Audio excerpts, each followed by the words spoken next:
There's no such thing as work-life balance. None! The difference between a victim and a victory is action. Most of you and most of the people on the YouTube have led quiet lives of desperation, and they've lived their lives as victims, just as your parents have. And just because your parents are a doctor or a lawyer doesn't make a shit. You know, that's an honorable profession. I'm not discounting it. I mean, being a school teacher is an honorable profession. Being a plumber is an honorable profession. You want to create generational wealth, change the lives of 1 billion people. None of your ideas in this room are changing the lives of 1 million people, let alone 1 billion. Zuckerberg is the most recent example of that.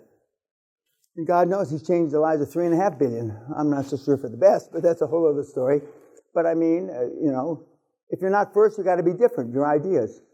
What's your unique selling proposition? What's your barrier to entry? All these things that, when I look at your deals, and I'm not even counting the deals these assholes on YouTube send me. Forget about that. But I mean, has anybody ever thought this shit through? And the courses and the podcasts and the web, doesn't anybody ever talk about barrier to entry? If you're not first, you got to be different. Does anybody talk about that? No. They want to get you on their affiliate program.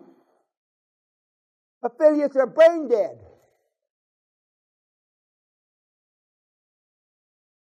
If you're not first, guys and gals,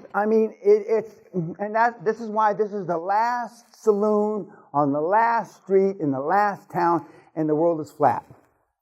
This is it. This is it. This is next. And do it right. Push it up so it blows the top of your head off. I've had guys shoot their cheek off like a fucking cunt. You can't even kill yourself right, metaphorically speaking. Do it fucking right. Do it like you had a pair, Man, nut up if you're going to kill yourself, metaphorically speaking.